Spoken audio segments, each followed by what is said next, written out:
Okay, section 7.4 is called Basic Trigonometric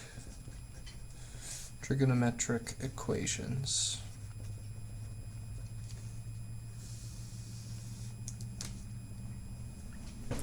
Okay, we've already seen some trig equations in the forms of identities, like for instance that an identity example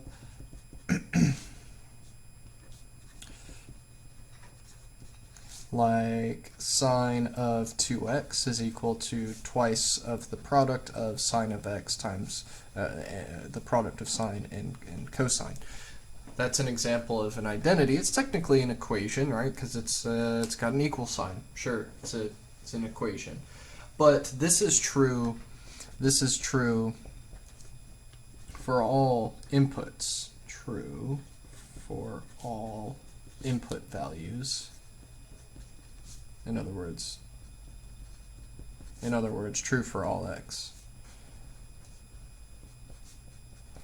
So, i.e., true for all x. We want to investigate trig equations that are not true for all x or input values, theta, whatever it might be. So in this section, we will consider equations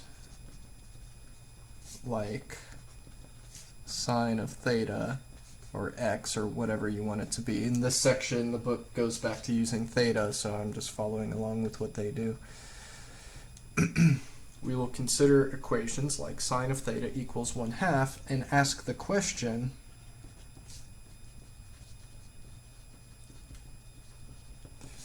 for what input values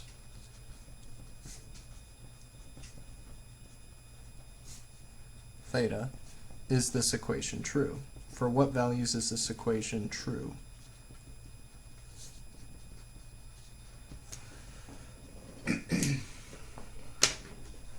So that's what this section is going to be about. It's going to be about solving trig equations. We already have all of the tools to do this. This is just going to be, this section is going to be about putting the tools together in such a way to write down the solutions to an equation like this in an organized and succinct way. And it's a little bit more complicated than just solving an equation involving just like 2x plus 1 equals 5 or something like that.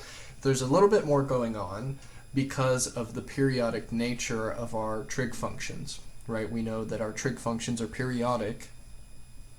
In other words, this technically has infinitely many solutions, right? Because you can just find one solution that works for this, one angle, such that when you input it into sine of theta, you'll get 1/2, like a pi on 6, right? You might know that pi on 6 satisfies this, and it's okay if you don't remember that, then we're going to show that. But sine of pi on 6 equals 1/2, so pi on 6 is a solution to this. But also, if pi on 6 is a solution, then if I rotate all the way around and land back at pi on 6, in other words, pi on 6 plus a whole 2 pi, that would be a solution. Do it again, so plus 4 pi, that would be a solution. 6 pi, 8 pi, etc. And going in reverse, right? Pi on 6 minus 2 pi, minus 4 pi, minus 6. There are infinitely many solutions, right? So how do we organize this? And that's going to be a lot of what this section is about, is how to interpret the solutions, how to write them down nicely and keep them organized. Okay, so let's look at sine of theta equals 1/2 and first consider what the solutions would be just in an interval from 0 to 2 pi, so in one rotation. And then we'll deal with the infinitely many rotations that can happen in either direction. So first, answer the question,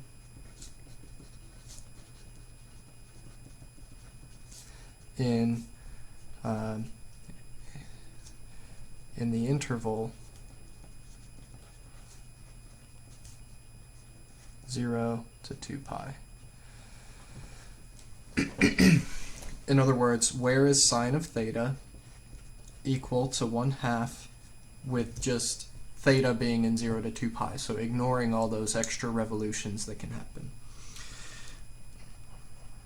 Well, we know about inverse, the inverse operations for the trig equation, or trig expression, trig functions, right?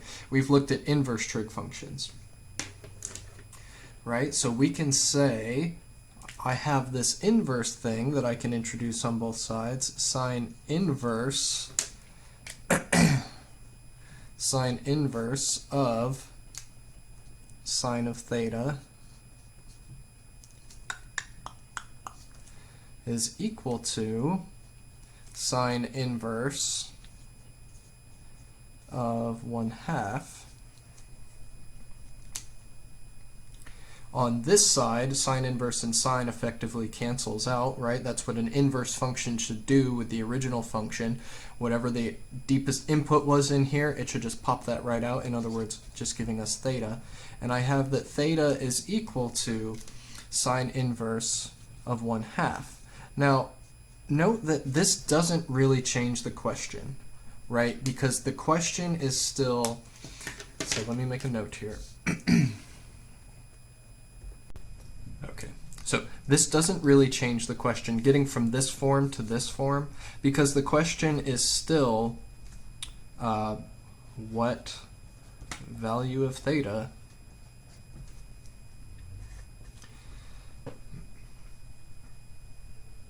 well, what is the question back here?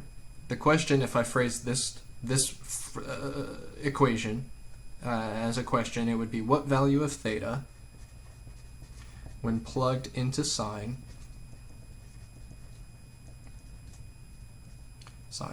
with an E yields an output of 1/2, right?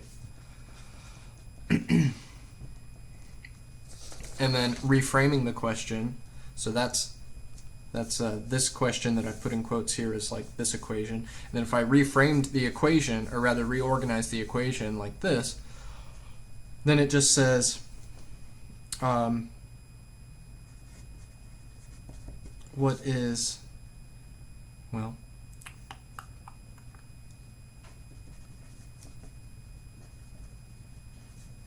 what does it specifically say? It says what is the sine inverse of 1/2, right?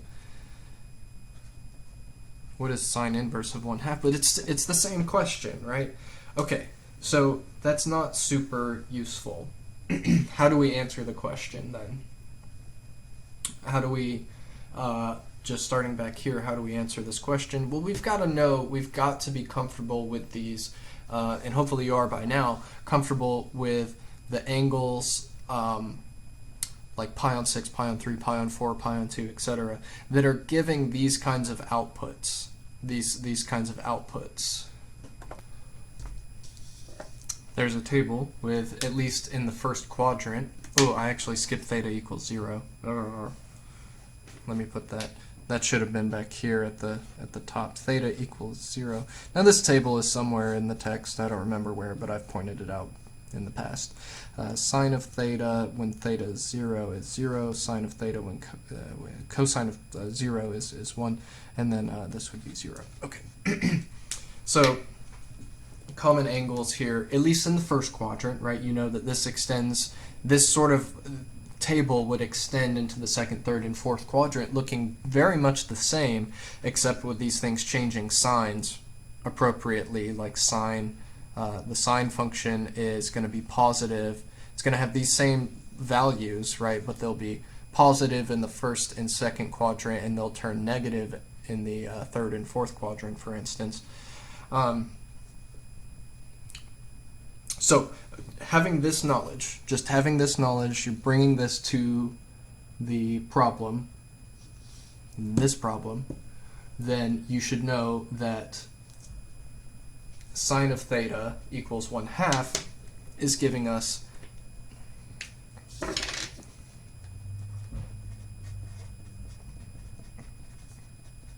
that theta should equal pi on 6.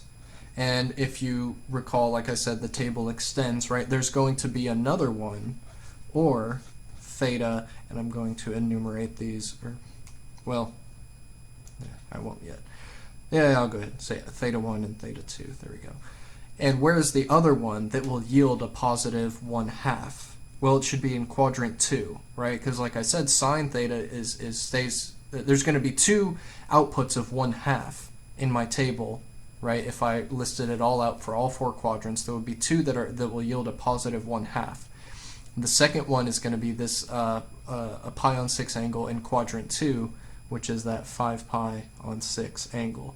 And if you have a unit circle in front of you, which anytime you're studying this trig stuff, you should have a unit circle by your side, then you will be able to very quickly find these. You're looking at some y value, right? So the y value coordinate points that have a y value of 1/2, and you'll see that they correspond to these two angles. Now,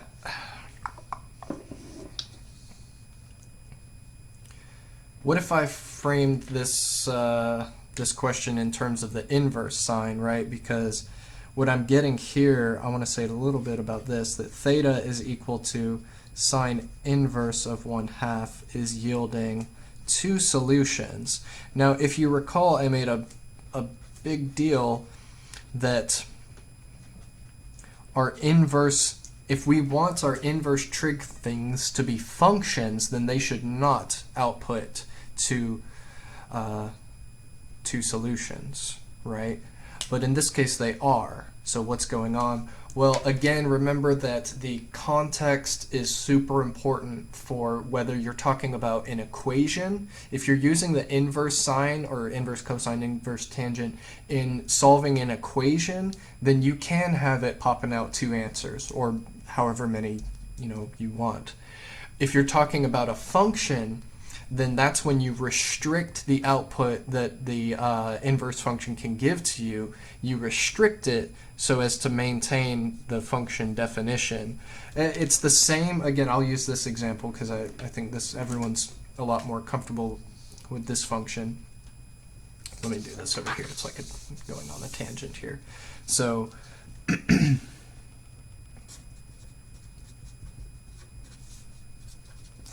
function, versus equation, right? That's what we're looking at here. Okay, come on, camera, focus.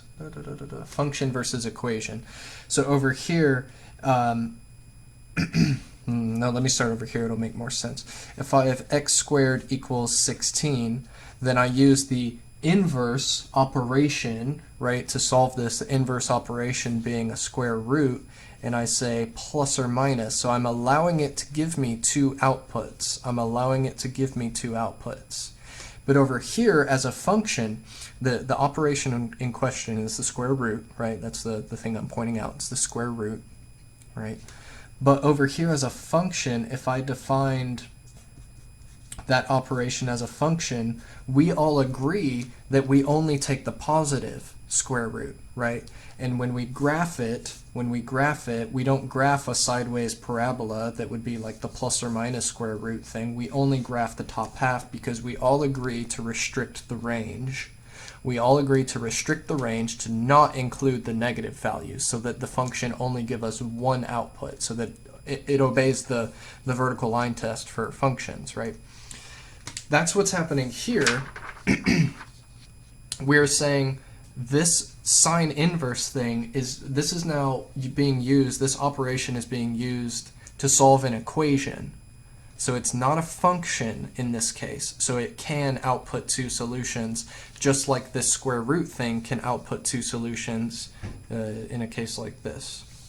All right, so the reason I'm making a big deal of this, I keep making a big deal of it, is it confused me a lot when I took trig. I did not understand what was going on with these inverse trig things, because sometimes you can have more than one solution and sometimes you can't, and my instructor never really pointed that issue out. So in the context of this section, we're looking at equations. So our inverse trig functions, oh, I shouldn't call them inverse trig functions because they're not functions. Our inverse trig operations are allowed to output more than one solution. Now, I also said back here that it's not really useful because it doesn't really ask the question in a different way. I said, well, it's really just the same question, so why bother with it? So why am I even talking about the inverse trig operations anyways if we're not going to bother with them? Well, we are going to bother with them when our angle is not one of these nice angles, right? If our angle is like, or rather, if our output is not one of these nice outputs, and we're looking for some angle so that the angle won't be a nice angle, then we'll need the inverse trig operation to help us out at that point. That's why it is important to discuss it from both the point of view of just going from this equation and saying you need to know which angles satisfy it, to also going from this point of view where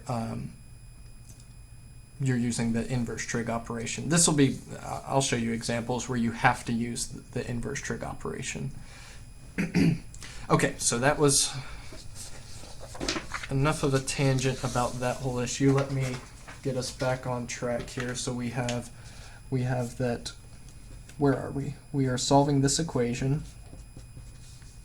We're getting that theta 1 is pi on 6 or theta 2, so it has two solutions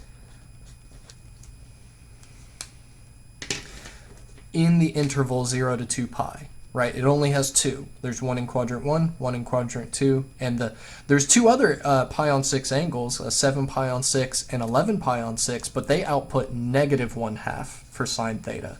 So these are the only two solutions. So we have two solutions in the interval 0 to 2 pi. So in one rotation around the circle, in the interval 0 to 2 pi around the unit circle. What if we want all of the solutions? Well, all you do is you take theta 1, so you start with one of the angles, which is pi on 6, and you rotate, right? You rotate from pi on 6, and what is a full rotation? Well, it's 2 pi. So I want to say all solutions, so this is the solution in just the interval 0 to 2 pi, I'll have pi on 6 plus 2 pi, that would be the next one, but then I want to be able to say 4 pi, 6 pi, any multiple of 2 pi, right? Like 20 pi, 22 pi, etc., right? Any number of rotations that I want to do. But also I want to be able to say the opposite direction too, like -2 pi, -4 pi, -6 pi, -8 pi, etc., etc. So how do I do that? Well, I just add 2 pi to this, but I stick a k right there, and I say what is k? Well, k is going to be any number that I want, any whole number. So if it's a whole number like 1, 2, 3, 4, 5, 6, 7, then it's going to give me all those positive rotations. But I also want it to be able to give me negative rotations, so clockwise rotations, right, going this way. Negative 2 pi, -4 pi, etc. So I let k be an integer. So where k is an integer, because recall that integers, an integer includes whole numbers and negative numbers. So just integers are it's a number set like this. So it's got all the whole numbers and 0 and all of the negative whole numbers. Similarly, theta 2, 5 pi on 6, I have to do this for both of my solutions because they're distinct inside the interval 0 to 2 pi. So rotating a whole rotation from this solution is different than rotating a whole solution or a whole revolution away from this solution.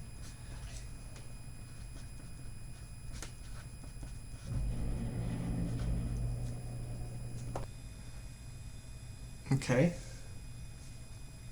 Let's do something now. Let's, for practice, list 8 specific solutions to this equation.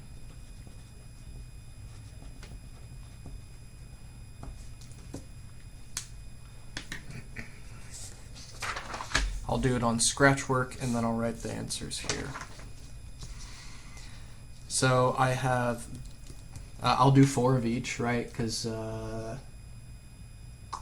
well, I could just do 8 of this kind or 8 of this kind, but I'll do I'll do 4 of each. So here we go. Okay. Theta 1 is equal to pi on 6. I'm going to say I need 4 k values. So why am I saying 4? Well, because I'm going to pick 4 that rotate from pi on 6, and then I'll pick 4 that rotate from 5 pi on 6. So I need 4 k values. Well, I'm definitely going to let k equals 0 be one of them, because why not? I can do that. I get to pick them. And I could pick like k equals 45 and k equals negative 1072, but why would I do that, right? I'm just going to pick the 4 easiest numbers. So I'm going to pick k equals 0, 1, 2, and I could pick 3, but how about I make it interesting and pick negative 1? Just going, so I'll go, my base case is 0, right? That's in the interval 0 to 2 pi. Then I'll do a full revolution, another revolution, that'd be k equals 2. And then back from the base case, I'll go a clockwise revolution. That's the negative 1 there. Just to make it more interesting. I could just do 0, 1, 2, 3, right? But just to make it a little bit more interesting, I'll pick one that goes the opposite way. So I need to calculate this, so I'll say for k equals 0, I have pi over 6 plus 2 pi times 0, which is just giving me pi on 6, right? That's the base case. Okay.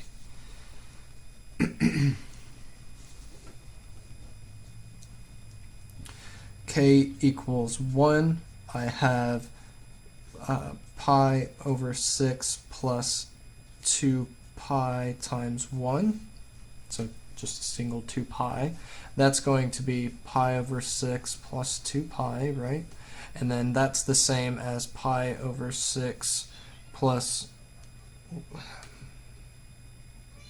What do you want, kitty? No. Plus common denominator, right? So common denominator of 6, and that's got to be a 12. There we go.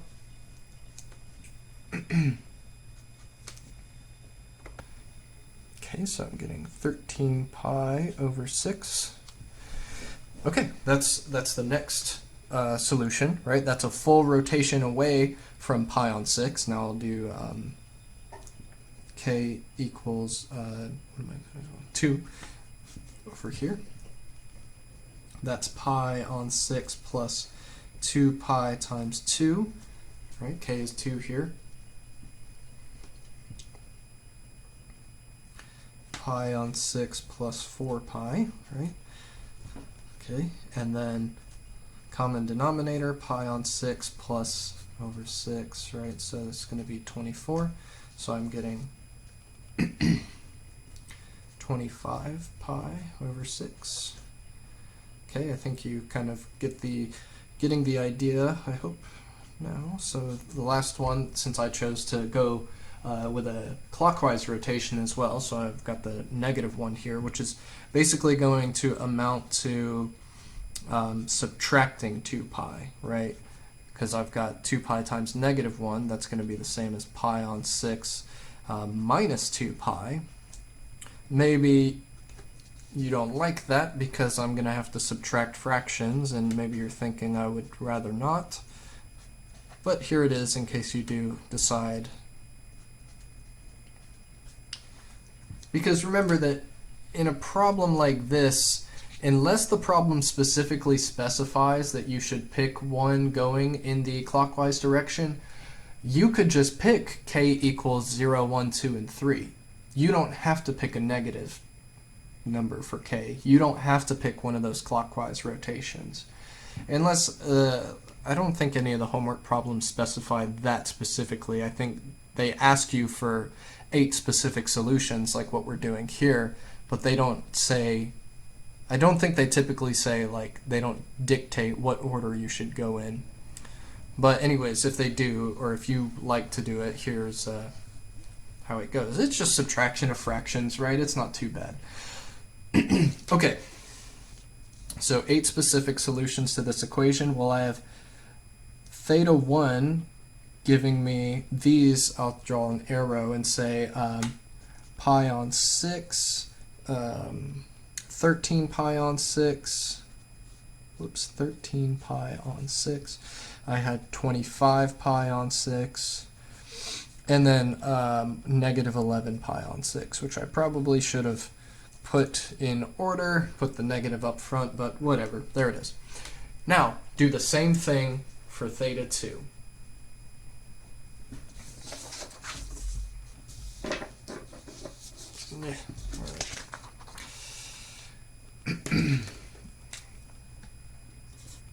Theta 2 is 5 pi on 6. Now, once you've picked your 4 k values, you should stick to them. You should not mix up. Like, yeah, I mean, it's technically not wrong, but I think you're asking for trouble if you decide to pick different k values than you did for the like if you picked k, you know, these 4k values for theta 1, then you should use the same 4k values for theta 2.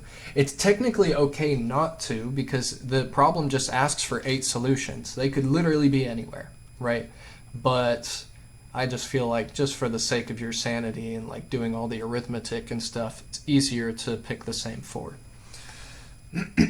All right, so I'm going to go through this a little bit quicker. So k equals 0, so I have 5 pi on 6 plus 2 pi times 0, which is just 5 pi on 6.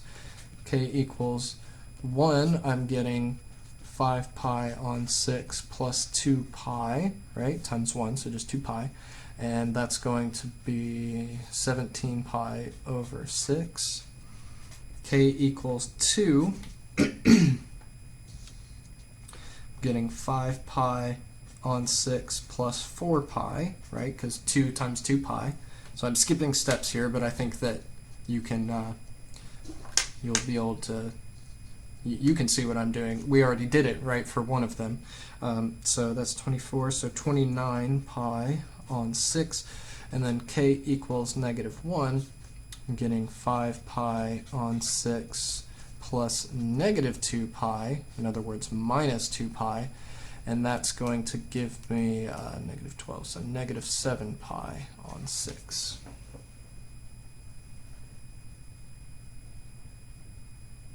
Negative 12, yes. So my 4 solutions I'm getting for theta 2 are the base 5 pi on 6. That's in the first 2 angles are special in the sense that they're in that interval 0 to 2 pi, right? Then we have 17 pi on 6. And then the next one was 29 pi on 6. And then going the opposite direction from the base case, we're getting negative 7 pi on 6. There are 8 specific solutions to the equation sine of theta equals 1/2. So I said at the top that solving these equations is not as clean-cut as solving like an equation without trig functions, just with like a polynomial equation or something like that, right? It's a bit more complicated because not only do you have more than one solution, which is fine, you've dealt with that, you've dealt with quadratic equations that have two solutions and such, but each one of those solutions has infinitely many solutions attached to it by rotations around the unit circle. So there's two groups of infinitely many solutions, right? So if someone says, what are the solutions to sine of theta equals 1/2? The most complete answer is this. This is all of the solutions. This is the infinitely many solutions from the the angle in the first quadrant, and this is the infinitely many solutions for the angle in the second quadrant. And why are they in the first and second quadrant? Well, because that's where sine of theta outputs a positive 1/2, right? If someone says, what are the solutions to sine of theta equals 1/2 in the interval 0 to 2 pi, you would just give them those solutions without the infinitely many rotations. So just these two, there they are, just those two. And if someone says, well, give me an example of some more solutions, not infinitely many, but just like 8 specific ones, well, here we go. There's 8. So there's lots of different ways to ask and answer this question. All right, so I hope this process is making sense. I would like to do another example, and then we'll get into I'm going to call this, I never actually enumerated this as an example.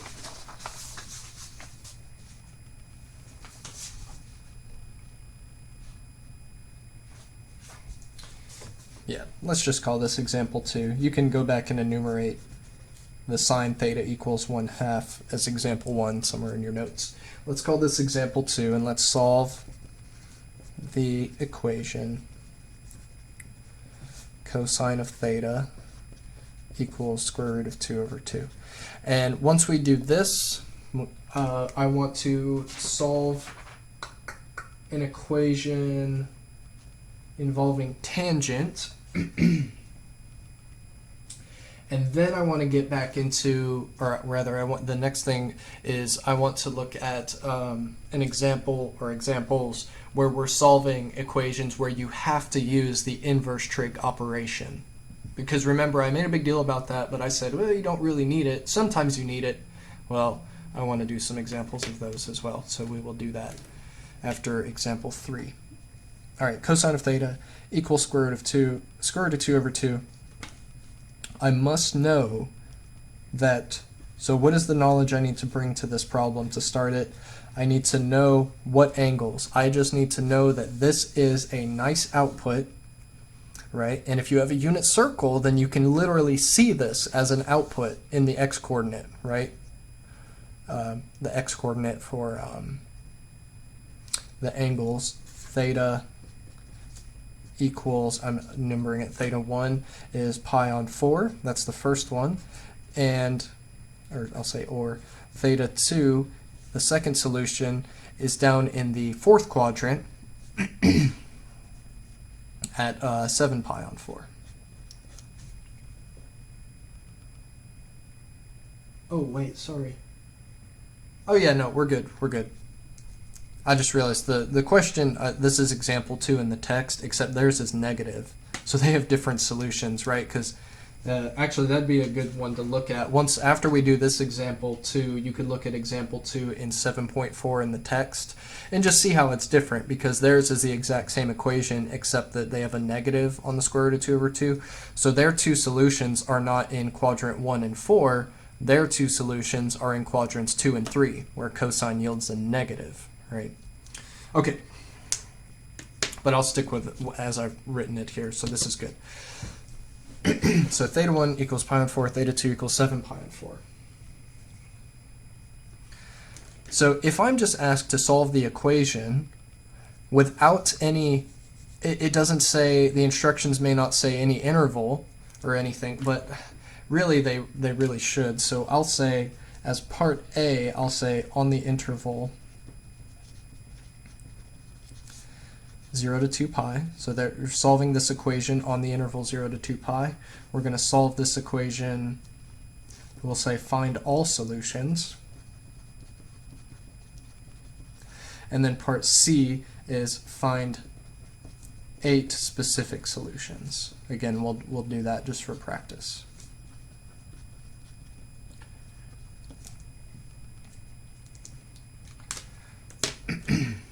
Well, part A is done, right? Part A, we've just said it. This just comes from good knowledge of the unit circle and good knowledge of where cosine should yield a positive, you know, things like that. But really, it's if you have that unit circle in front of you, then this should be, you know, relatively easy. Part B is to say that my two solutions are going to be, or for finding all solutions, I can say, let me back this up, let me do this over here. Part B, say theta 1 equals pi on 4 is yielding this infinitely many solutions, pi on 4 plus 2 pi k. Or sometimes you may see it written as 2k pi, whatever, doesn't matter, right? Multiplication is commutative. All right, theta 2, not 5 pi on 4, 7 pi on 4. Theta 2 is 7 pi on 4, yielding these solutions, 7 pi on 4 plus 2 pi k. So that's the solution for part B. So part A is just finding the solutions in one rotation in interval 0 to 2 pi. Part B is listing infinitely many for each. And then part C, we're going to make use of this form, you know, with infinitely many solutions to find 8 specific solutions. So theta 1, I'll say, is giving me pi on 4. I'll do another positive rotation. That would be 9 pi on 4. I'm skipping the arithmetic here. I'm relying on you to be able to go and do the fraction addition and all that to be able to find these. So this is for, I'll let you know though what values I'm doing so you don't get too mixed up. This is k equals 0. This would be k equals 1. 17 pi on 4. That's k equals 2. And then I'll do a k equals negative 1, negative 7 pi on 4. That would be going in the negative direction. And then I need, so again, I'm just doing 4 because I'm doing 4 of each, right? All right, so theta 2, the first one is 7 pi on 4. Again, picking k equals 0, 1, 2, and negative 1. And how am I getting these so fast? Well, because I know each time I'm adding 2 pi, at least for the next two, I'm adding 2 pi, but that's the same as adding 8 pi on 4. So I'm just doing that in my head. So 17 pi on 4. Add another 8 to that, I'm getting 23 pi on 4. And now I'll subtract 8 from this to get negative pi on 4.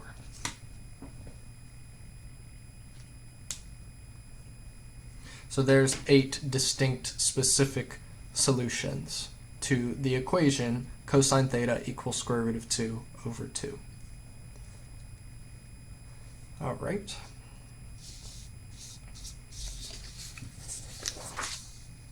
Tangent now. Now I'm deviating from the text because the text goes straight into, they kind of skipped the nice tangent example, so I'd like to work one of those. Okay, alright, so example 3, dealing with a tangent equation now. Let's say solve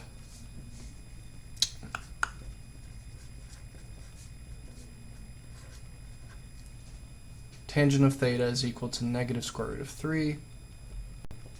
Okay, so the first thing we did with the sine and cosine is we found the solutions in one period of sine and cosine, which was 0 to 2 pi.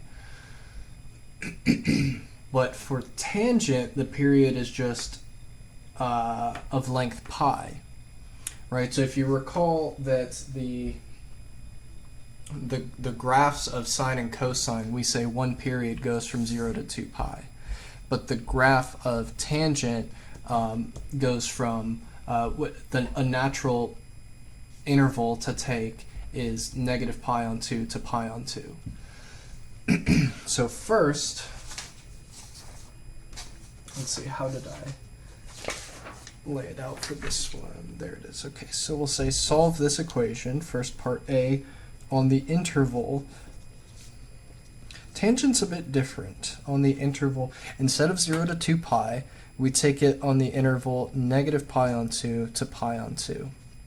Because remember, tangent has a different kind of graph. If you recall, it's let me do this in red. It does this sort of wild thing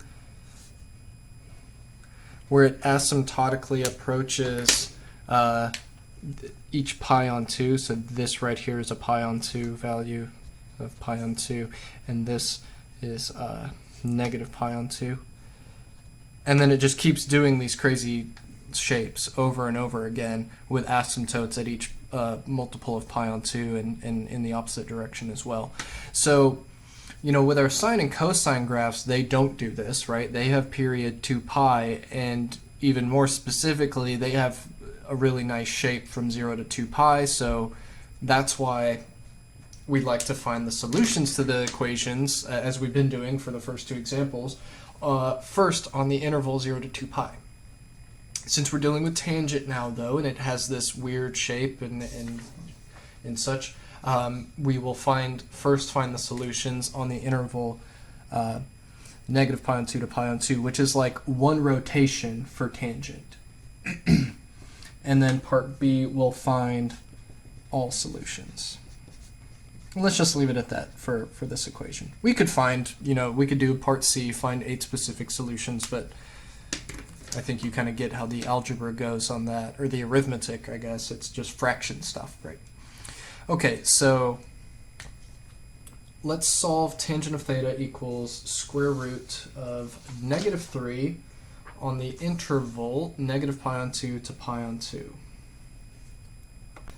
So if I want to use the unit circle to do this, I need to recall that tangent of theta on the unit if you're looking at like unit circle coordinate points, should be equal to y over x, right? It's not as clean cut as sine and cosine. Sine of theta is just directly equivalent to the y value at a specific coordinate point for a given angle, and cosine of theta is associated with the x value.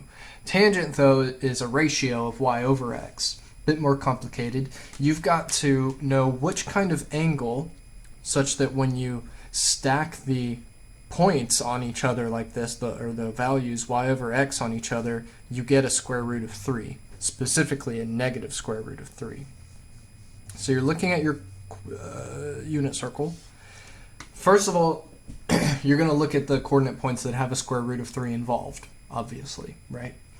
Moreover, you need the square root of 3 to be involved in the y coordinate so that it ends up on top and not in the denominator.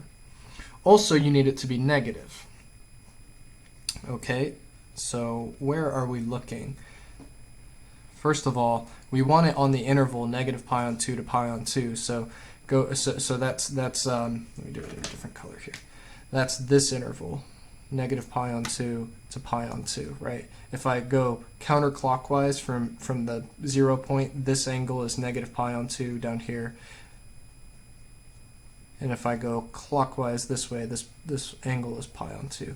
So how do I display the interval negative pi on 2 to pi on 2? Well, it's this, right? Quadrants 1 and 4. So where is tangent negative? Well, I definitely got to be in this quadrant 4. And moreover, what kind of angle is it that will give me that will give me an output of square root of 3. So after poking around a bit and maybe playing with some values, you'll find that this angle, whoops, I forgot, there we go, 5 pi on 3 has this coordinate point of 1/2 comma negative square root of 3 over 2. When you stack this y value on this x value, you will get negative square root of 3. So this is the angle we want.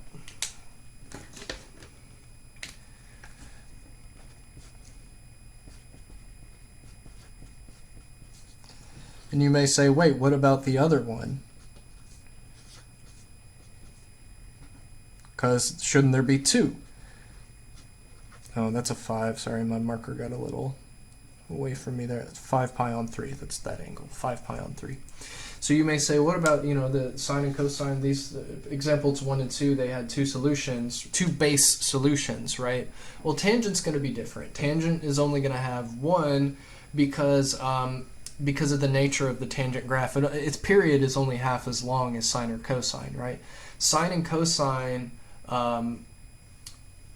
sine and cosine have periods of length 2 pi, right? So they're getting 2 solutions to any equation that's with an angle that's between 0 and 2 pi, whereas tangent is only going to have 1. It's just due to the nature of the shape of the graph and the function itself. Okay, so that's part A. That's the only solution there. And then part B would be just to say, I like to notate it by drawing like a little arrow and then saying 5 pi on 3 plus 2 pi k. Oh, no, not 2 pi k. Why is that wrong? Why is that wrong? Because the period of tangent is pi, not 2 pi, right? It's pi. I just literally just said all that and I still missed this. Okay, so that's not right. It's 5 pi on 3 plus pi k, not 2 pi k, just pi k. Okay, so tangent's a little bit different, a little bit trickier. Okay. Now I want to look at some where the angles are not nice angles.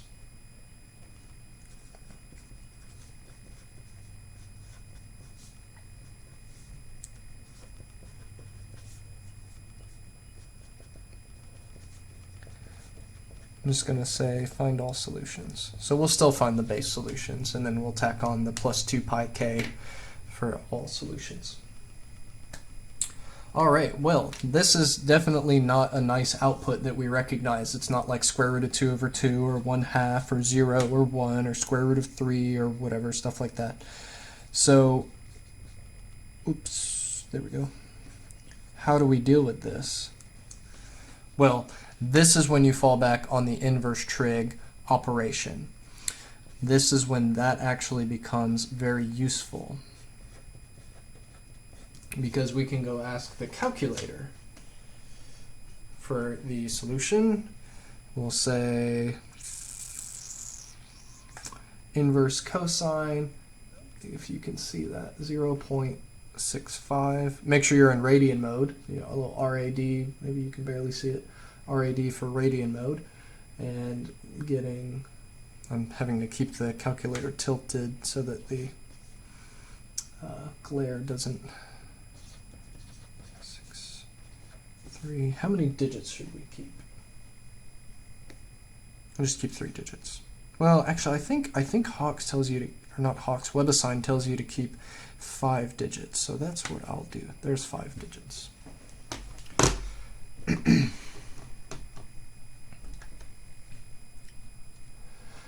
Okay, but I should be suspicious of this because so far cosine has always yielded 2 base solutions. So really I should be thinking like this. This is theta 1, right? Now we got theta 2 in the other cases for example 1 and 2. Well, specifically for example 2, which dealt with the cosine function. We got the other angle by just thinking about, okay, where else does cosine output this, positive, square root of 2 over 2? Oh yeah, it should be the, 7 pi on 4 angle or whatever. But how do you figure that out with this kind of thing, right? Like what is going on here? How to find the other angle?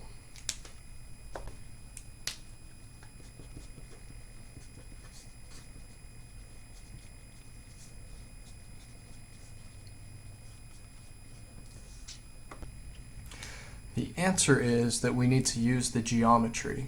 We need to use a picture.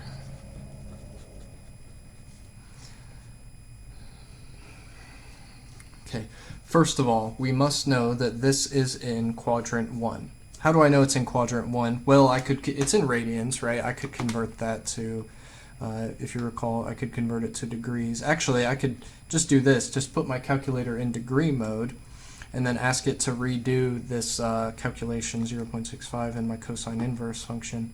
And so if if it makes you feel better to be able to picture this, to have it in degree mode, 4, 5, I'll keep 5 digits again, 5 significant figures. So this is degrees. That can help you figure out where the angle should be. Okay, so I'll quickly sketch that angle, and it doesn't have to be perfect, right? It's like 49 degrees, so somewhere like right there. Okay, and I'll just label this as theta 1. Don't bother putting all those numbers on there, just call it theta 1. Where should the other angle be? Well, the other angle, according to my equation, how do I decide what quadrant? Should it be in quadrant 2, 3, or 4? Should be in quadrant 4, because why? That's where cosine of theta is positive. And how do I know it should be positive? Well, because the equation, right? It's positive. It's positive. So it should be down here in quadrant 4. And in addition to it being in quadrant 4, it should be symmetric. Right? We know that these angles that are coming in pairs, like in examples 1 and 2, they're always really nicely related to each other. They're either like symmetric to each other up in the first and second quadrant, or they might be symmetric to each other in the first and fourth quadrant, or symmetric, it just depends on what the trig function is and what the sign of the output is, where the angles are landing. But there's always a really nice relationship, right? Now, the relationship is not the same for all of them. For instance, let me go off on a little tangent real quick. Right? Consider that sine of theta equals 1/2, that we got those two solutions of theta 1 being pi on 6 and theta 2 being 5 pi on 6, because those are the two pi on 6 angles that yield a positive 1/2 from the sine theta function. Okay, so first one is over here, tiny angle at pi on 6. That's theta 1. And then the second one was nice and symmetric over here, right, with the second angle being all the way from here to here, being theta 2 being 5 pi on 6. But you see, again, there's like a nice symmetry happening, right? There's definitely some kind of relationship here. What is the relationship? And you get to kind of decide what the relationship is, but it just depends on how you think about things. But one way you might be able to see it is, well, from this positive x-axis all the way around to this negative x-axis, so like just half, like a 180, that's pi.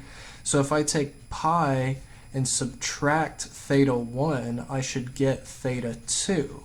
Does that check out? Pi minus, see what I'm doing? I'm taking away, because I know that if this is theta 1, then this angle here has to be theta 1 because of the nice symmetry going on here.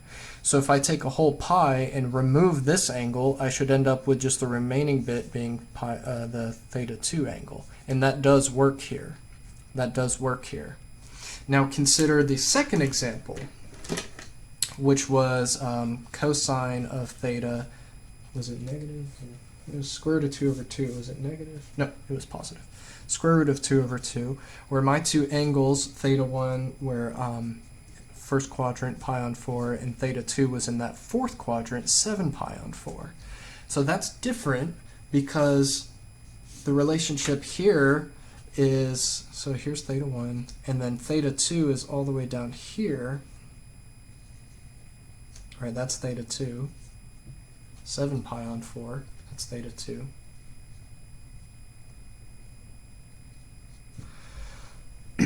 So what's the like geometric relationship here? Well, this time to get from quadrant 1 to 4, what's the relationship? If I know that if this is 45 degrees or pi on 4, then this must be the same right here, this little angle here. So if I take a whole 2 pi revolution and remove that angle, then I'll get my second angle, right? Now this is not how we found our second angles, right? We found our second angles by considering the unit circle, thinking about, you know, where do these trig functions output this positive type of, you know, fraction thing, and we look at our unit circle and figure it out via, you know, that way. When you're dealing with problems like we're dealing with now in example 4, and the angles and the outputs are not recognizable nice things that we're used to seeing, you've got to fall back on the geometry, right? Now, in the problem that we're dealing with, we have a situation like this, where the angle is in the first quadrant, the one we found via the calculator is in the first quadrant, and the other one that we want is in the fourth quadrant. So we can take 2 pi minus theta 1 to give us theta 2. That's going to give us the second angle. So I'm saying this is theta 2 all the way around, right to that ray right there is theta 2. And I'm saying that if this angle here, this smaller one, is theta 1, then this should also be theta 1, just by the geometry of the situation. All the way around is 2 pi, so the full circle all the way around is 2 pi. So if I remove theta 1 from all the way around, then I'll be left with that purple angle theta 2. So I'm using that relationship there. And then I'm literally plugging in to find the second angle. And I'll do it in radian form here, 3, 2, 1. And I'm getting, so I'll put it back in radian mode. Well, actually, it wouldn't matter anyways, because this isn't like, this is just going to be arithmetic. 0.86321 equals 5.419.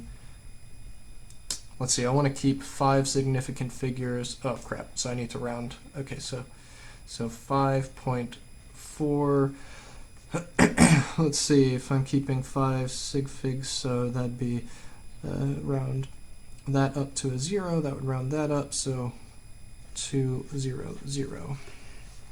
If I'm keeping 5 significant figures, that would be the solution there.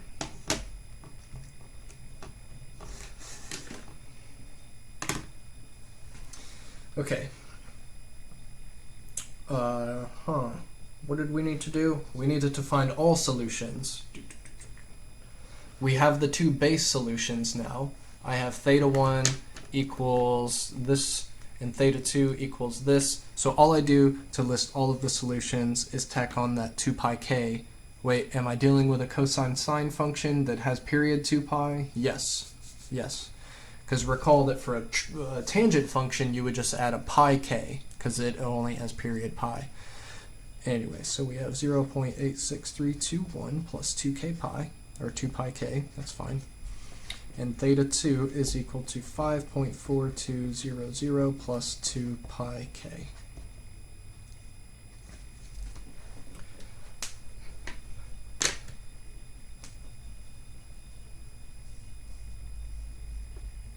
That's the solution for this example 4.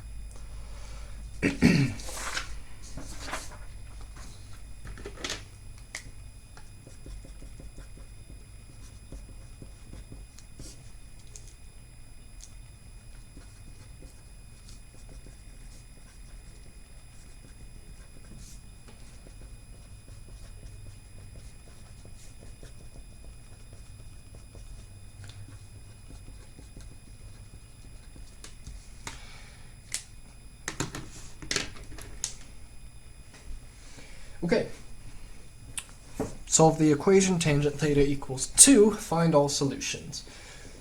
Well, we look at this output of 2 and we say, that doesn't look like one of our nice outputs. It's not square root of 3, it's not 1 over square root of 3, it's not square root of 2 over 2, it's not 1 over 2 or 1, 0, whatever.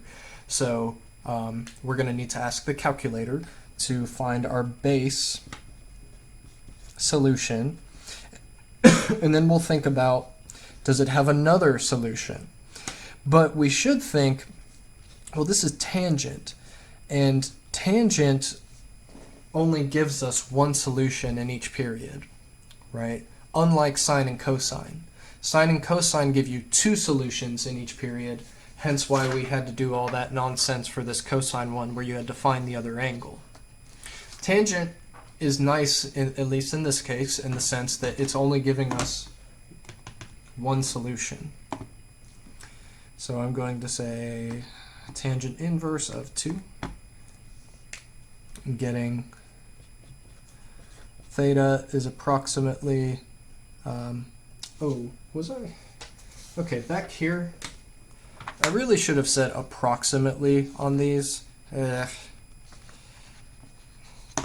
Doesn't really, I mean, it's not a huge deal, but it's not an exact solution, right? So this also should be like approximately, and these should be approximately. Also, you can, if it bothers you that I'm saying theta 1 is just the one particular angle, and then I'm also saying theta 1 and then adding the 2 pi k here. On the other examples, I was just drawing an arrow.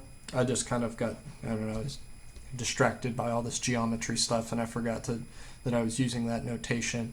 It doesn't really matter too much because this base solution is contained in this, right? So this is like the greater set of solutions that contains the base solutions. So reusing the notation, calling just this theta 1 and also this whole thing theta 1 and just this theta 2 and this whole thing theta 2, it's maybe not ideal, but it's not like, technically it's not incorrect. Okay. So theta blah blah blah blah blah here gives me 1.1071 if I'm keeping 5 significant figures again.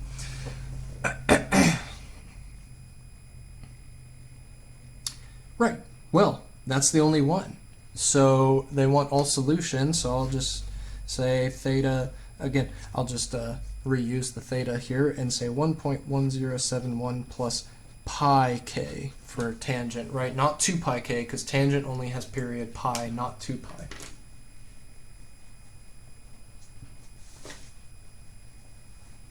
Okay.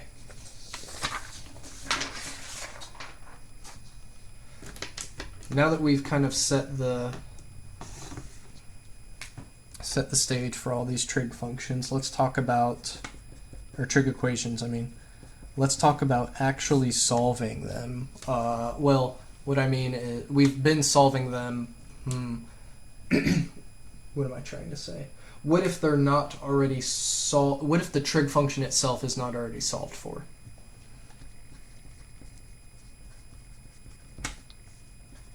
What do I mean by that? Like this. 2 sine theta is equal to... No, that's not what I meant. 2 sine theta minus 1 is equal to 0. In part B, let's say tangent squared of theta, parentheses, minus 3 is equal to 0.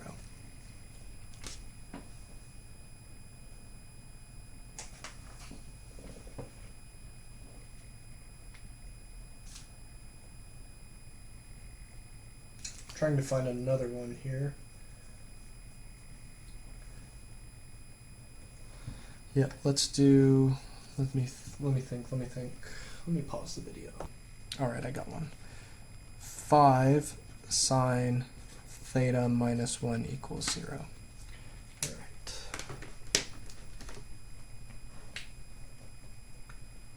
We've already done all of the hard work. I'll go ahead and tell you that.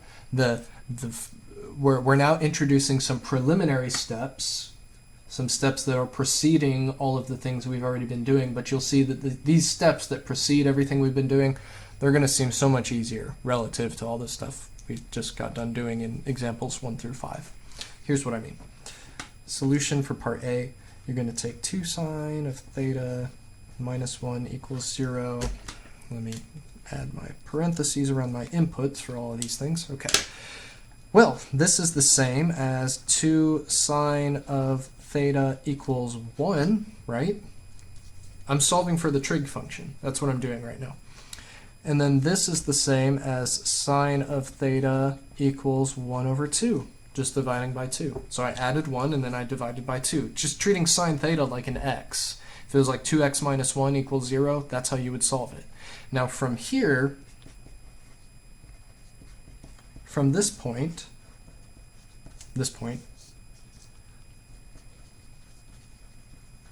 we have already solved this one.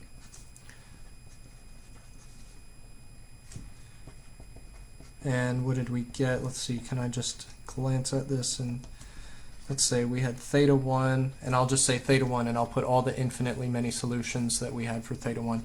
Let's see, that was a opposite. So it had to have been the pi on 6 and then plus 2 pi k. And theta 2 had to have been the other one where sine is positive, the other pi on 6 where sine is positive, which was 5 pi on 6. Cool. I told you the preceding steps, which is right here, it seems so easy relative to, you know, how hard the rest of getting from here to here is, right? So let's look at B now.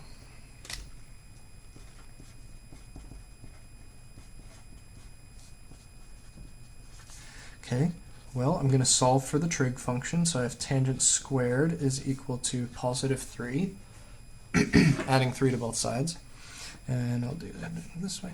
Tangent of theta then is going to equal, so I'm square rooting both sides, which is fine. It's the whole trig function is squared. I can take a square root of it. And what does that give me? It gives me plus or minus square root of 3. So remembering that we need the plus or minus on the square root of 3. This is two different trig equations now. We have tangent of theta equals square root of 3, which we've already solved, right? Or did we solve the negative one? Oh boy, where is it? I can just redo it. I lost it in my stack of notes.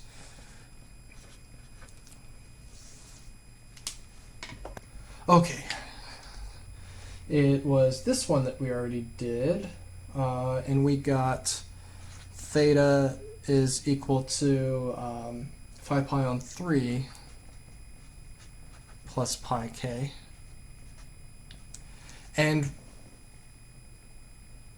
where would this one be?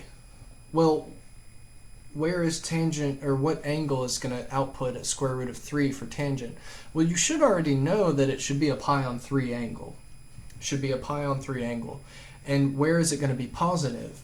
Well, you might say, well, tangent's positive in quadrants 1 and 3, but recall that when you're dealing with tangent equations, you only want to be considering, for the base case, for the base angles, you only want to consider from negative pi on 2 to pi on 2, that one period of tangent, before you blow it up to infinitely many periods, right? So this should give us theta equals pi on 3, the one in the first quadrant, and then plus pi k. So you see, why did, and by the way, I should label these like theta 1, theta 2, since there are two of them now. And tangent, though, is only supposed to give us, like a tangent equation should only give us one angle. So what's going on? Well, what's going on is we actually have two tangent equations, each giving us one solution, right? Two tangent equations. Where did the two distinct equations come from? Well, they came from when we square rooted back here to solve our equation for tangent.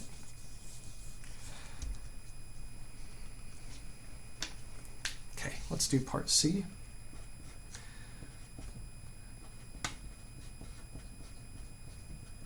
I just thought I need to add a part D to this as well. Part D. I want to do one, let's do a cosine.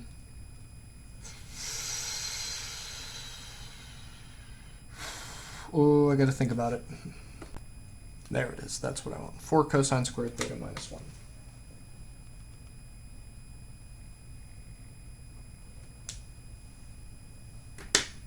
Okay, but first part C.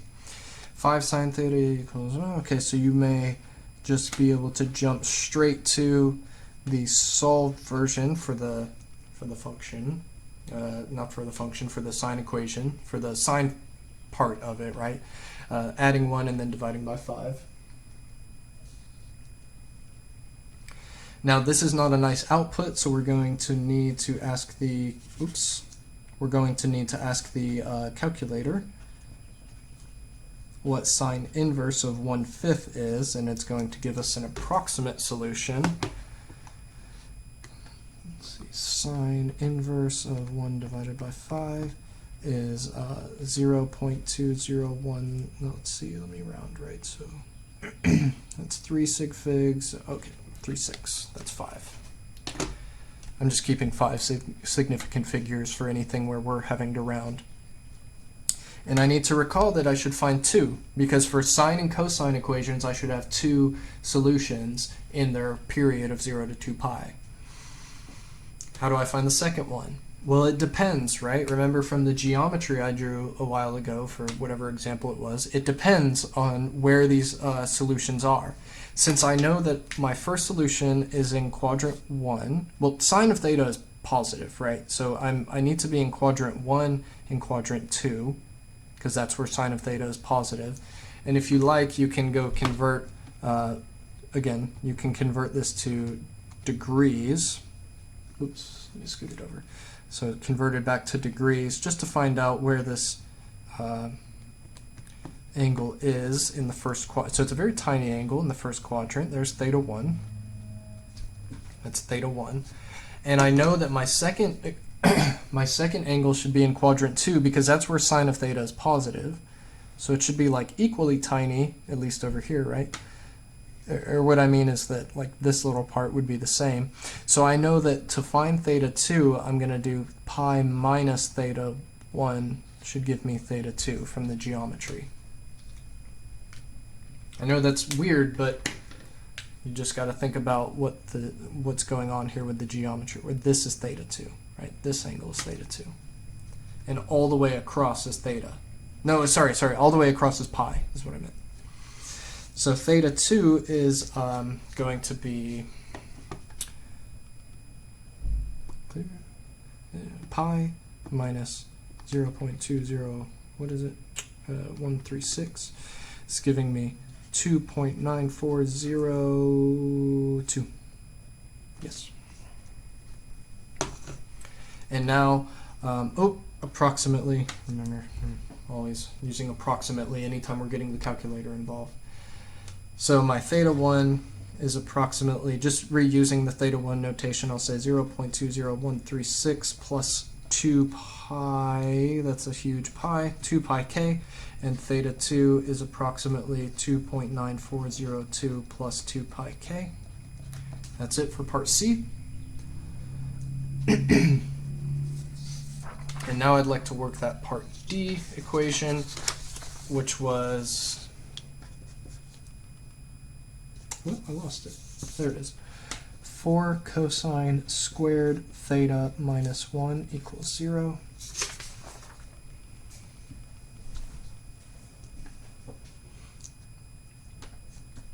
Oh, man. This is a long video. All right.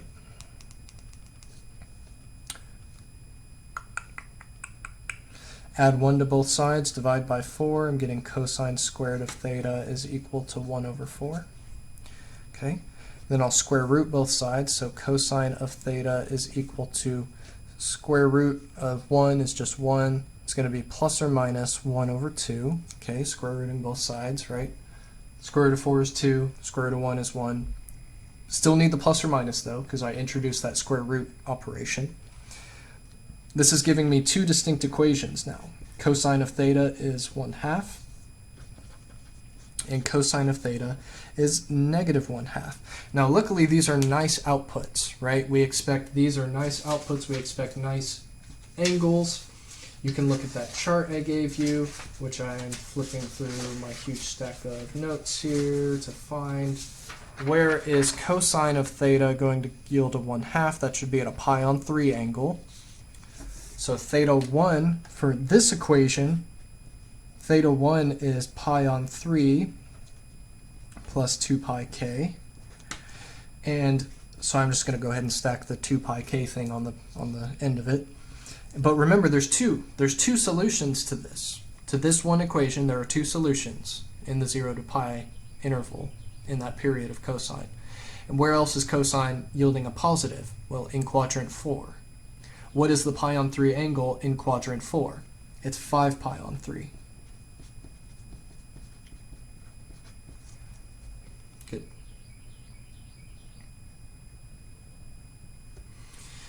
Now over here, theta 3. See, there's going to be 4 solutions because we have two distinct cosine equations coming from our original equation. Why? Because the cosine thing was squared, right? So there's a potential in these things for 4 different solutions. All right, and that's what we're seeing here. This is like the extreme case where there actually is 4 distinct solutions. Where is cosine yielding a negative 1/2? In other words, what's the pi on 3 angle where cosine is negative? And it's, I just lost my train of thought. Second and third quadrant, right? Second and third quadrant. So 2 pi on 3, and then adding every revolution on there. And in the third quadrant, it's 4 pi on 3.